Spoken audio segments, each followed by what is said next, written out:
Los Angeles is exactly one election away from handing over the keys to a guy who openly calls the city a dystopian hellscape. And he actually wants federal agents patrolling your neighborhood.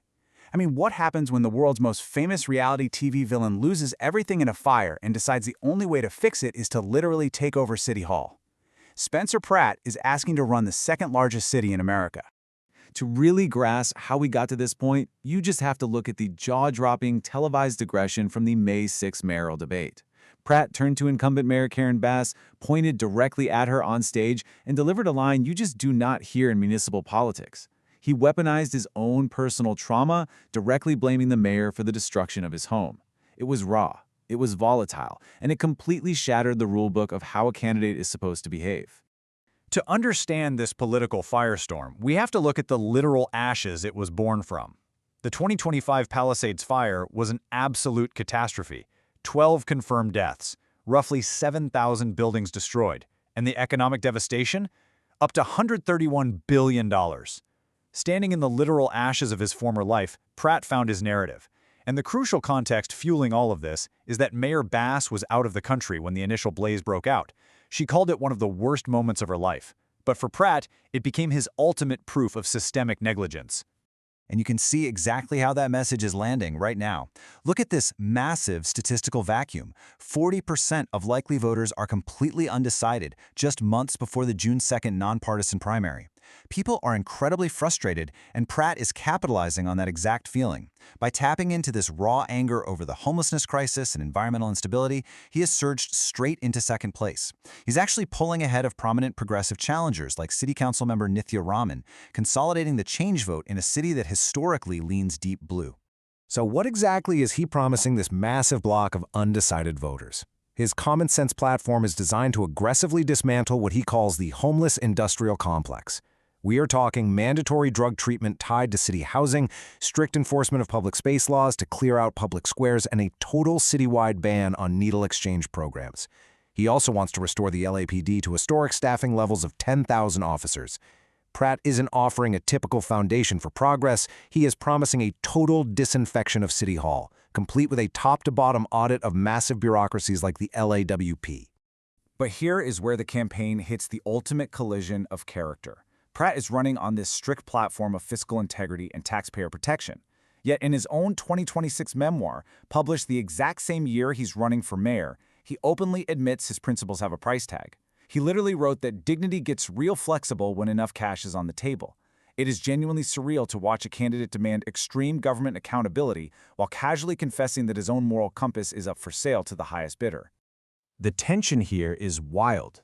On one side, you have a candidate demanding utility audits and railing against sweetheart deals. On the other side, you have his published reality. He details a $1.3 million personal spending spree on luxury Birkin bags and designer suits, plus $300,000 spent on what he calls endless ammo. If a traditional politician admitted to selling their beliefs this cavalierly, they would likely be facing an indictment. Pratt, however, simply dismisses it as a past project. He manages to bypass all of this moral scrutiny through pure digital guerrilla warfare. He is entirely bypassing traditional media gatekeepers. Instead of standard campaign commercials, Pratt's team amplified an AI-generated ad created by filmmaker Charlie Curran. It depicts Los Angeles as a literal city in flames, painting California Democrats as a royal bourgeois class. That single piece of synthetic media pulled in 3.6 million views. It's a masterclass in grievance politics. He is forcing his opponents to constantly react to his framing of the city as a failing state. But there is a fascinating piece of game theory playing out right now that most of the coverage is completely missing. Progressive challenger Nithya Raman suspects that Mayor Bass might actually want Spencer Pratt to finish second in the primary. Why on earth would an incumbent want to face a viral disruptor? Because of the electoral map.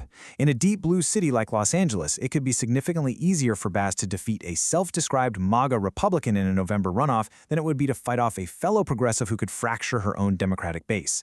It is a massive, high-stakes gamble with very strange political bedfellows. And the stakes for whoever wins this volatile election, they are unimaginably high. The winner of this June primary isn't just fixing potholes.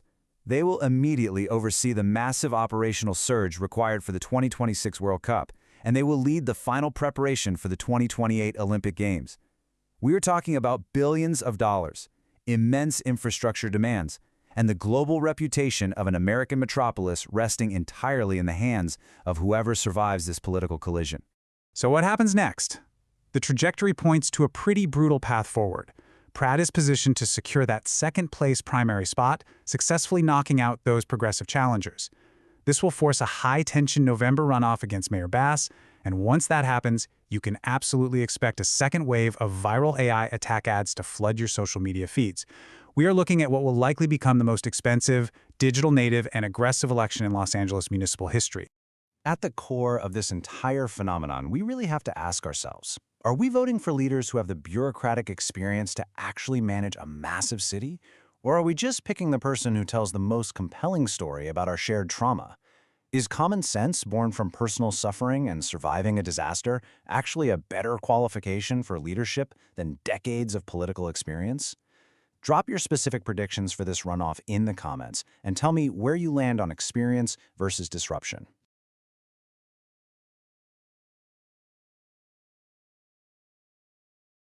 An investment in knowledge pays the best interest, so why not invest in this channel? Click like and subscribe for more.